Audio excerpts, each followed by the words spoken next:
ಪ್ರಸ್ತುತಪಡಿಸುತ್ತೇನೆ. ನನ್ನ ಪಾತ್ರ ಚನ್ನಭೈರವ ನಾಟಕ ಶ್ರುತಿ ಪಾಠಕ. ನನ್ನ ಹೆಸರು ಸಿ ಚಂದನ. ನಾನು 9ನೇ ತರಗತಿ ಓದುತ್ತಿದ್ದೇನೆ. ನನ್ನ ಪಾತ್ರ ಬಂದು ಮಹಾರಾಣಿ. ನನ್ನ ಹೆಸರು ಸವಿತಾ. ನಾನು 9ನೇ ತರಗತಿ ಓದುತ್ತಿದ್ದೇನೆ. ನನ್ನ ಪಾತ್ರ ಸುದೀಪ. ನನ್ನ ಹೆಸರು ಹರಿವಾ. 9ನೇ ತರಗತಿ ಓದುತ್ತೇನೆ. ನನ್ನ ಪಾತ್ರ ಸತ್ರಾಜಿತ. ನನ್ನ ಹೆಸರು ಸ್ವಾತಿ. ನಾನು 9ನೇ ತರಗತಿ ಓದುತ್ತಿದ್ದೇನೆ. ನನ್ನ ಪಾತ್ರ ಶಬಾರಿ. ನನ್ನ ಹೆಸರು ಶಾಂತಿ. ನಾನು 9ನೇ ತರಗತಿ ಓದುತ್ತಿದ್ದೇನೆ. ನನ್ನ ಪಾತ್ರ ಕಟ್ಟಪ್ಪ ನಾಯಕ. ನನ್ನ ಹೆಸರು ಸಿ ನಾಗರಾಜ. 9ನೇ ತರಗತಿ ಭೈರವ ನಾಯಕ ಪಾತ್ರ ಮಾಡುತ್ತಿದ್ದೇನೆ.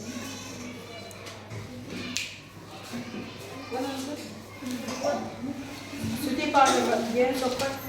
ಗೇರು ಸೊಪ್ಪಯ್ಯ ಮತ್ತು ಆಳವಳ್ಳಿ ಜೋಡಿ ಸಾಮ್ರಾಜ್ಯಗಳ ಪಟ್ಟದ ರಾಣಿ ಐವ ಕುಂಕಣ ತುಳು ರಾಜ್ಯಗಳ ಓಡತಿ ಚನ್ನಭೈರವ ಅಮ್ಮನವರಿಗೆ ಆಗಮಿಸುತ್ತಿದ್ದಾರೆ.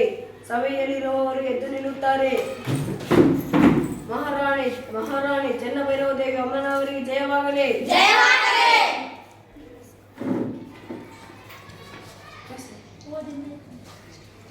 ಮಹಾರಾಣಿ ಚನ್ನಭೈರವ ದೇವಿ ಪ್ರವೇಶಿಸಿ ಕಡಿ ತೋರಿಸಿಡಲ್ಲ. ರಾಜಗುಣಗಳು ಸಿಂಹಾಸನಕ್ಕೂ ಇಳಿತಾಳೆ. ಬಾಗಿ ಕೈ ಮುಗಿದು ಸಿಂಹಾಸನವನ್ನೇರಿ ಕುಳಿತುಕೊಳ್ಳುತ್ತಾಳೆ.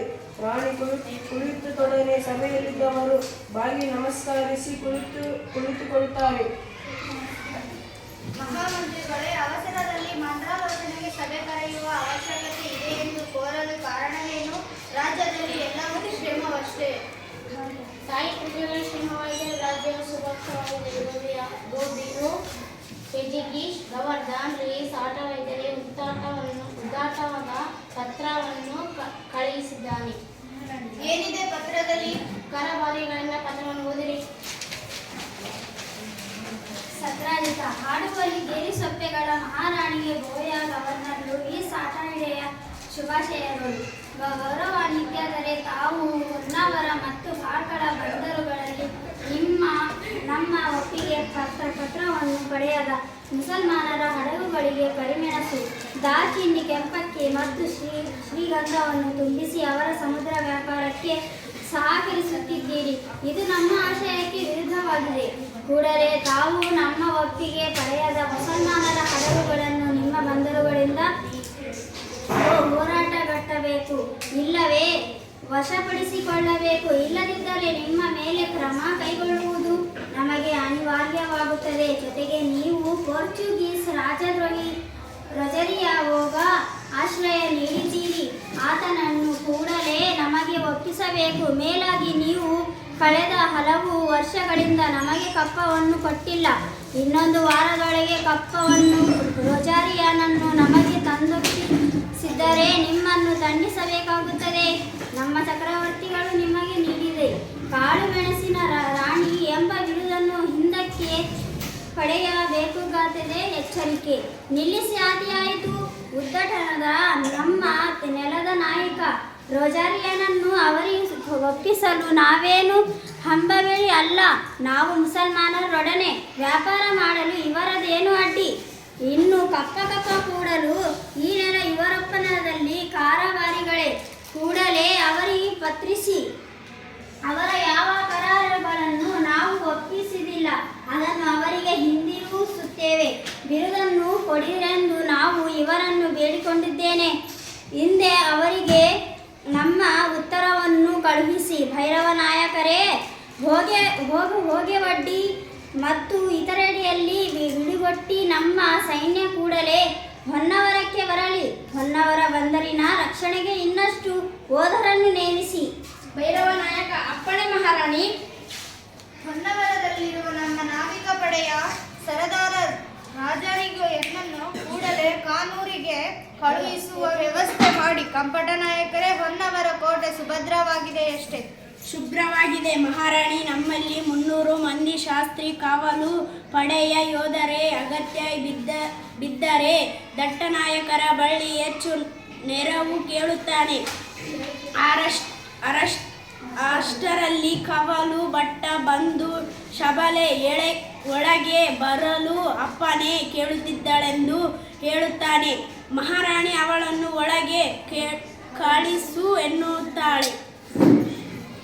ಶಬಲೆ ಒಳಗೆ ಬಂದು ಮಹಾರಾಣಿಗೆ ತಲಬಾಗಿ ವಂದಿಸಿ, ಮಹಾರಾಣಿಯವರಿಗೆ ಜಯವಾಗಲಿ, ತಮ್ಮಲ್ಲಿ ಹರಿಕೆ ಮಾಡಿಕೊಳ್ಳಲು ಅವಸರದ ಸಂಗತಿಯೆಂದು ಮಹಾರಾಣಿ.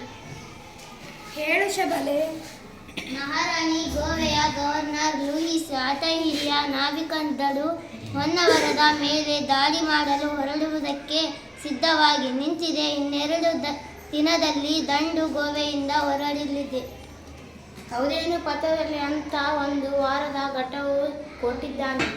ಅದು ಅವರ ಯುದ್ಧತಂತ್ರ, ಮಹಾಮಂತ್ರಿಗಳ ಕುತಂತ್ರವೇ ಯುದ್ಧ ನೀತಿಯಾಗಿರುವ ಪೋರ್ಚುಗೀಸರು ಹೇಳುವುದೊಂದು ಮಾಡುವುದೊಂದು. ಅದರಲ್ಲೇನು ಹೊಸದು? ದಂಡನಾಯಕರೇ, ಈ ಬಾರಿ ಅವರಿಗೆ ಸರಿಯಾದ ಪಾಠ ಕಲಿಸಬೇಕು. ಮಹಾರಾಣಿ ಅವರ ಯುದ್ಧಕ್ಕೆ ಸಿದ್ಧವಾಗಿದ್ದರು. 2 ಉದ್ದೇಶಕ್ಕೆ. 1, ನಮಗೆ ಸಹಾಯ ಮಾಡಿದ ತಪ್ಪಿಗೆ ರೋಜೆಯನ್ನು ಪೋರ್ಚುಗಲ್ಲಿಗೆ ಒಯ್ಯದ ದಂಡನೆ ನೀಡಲು. ಇನ್ನೊಂದು, ನೀವು ಮಾತರಕ್ಕೆಗೆ ಬರುವ ಮಿಷನರಿಗಳಿಗೆ ಅವಕಾಶ ನೀಡುತ್ತಿಲ್ಲವೆಂದು ನಿಮ್ಮನ್ನು ಬಂಧಿಸಿ ಗೋವೆಗೆ ಒಯ್ಯಲು.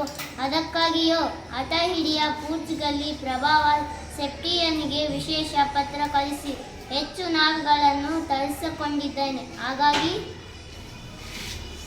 ಏನು ಶಬಲೆ, ಅರ್ಥವಾಕ್ಯವನ್ನು ಮಾತ್ರ ನಿಲ್ಲಿಸಿದೆ. ನನ್ನನ್ನು ಕ್ಷಮಿಸಬೇಕು ಮಹಾರಾಣಿ.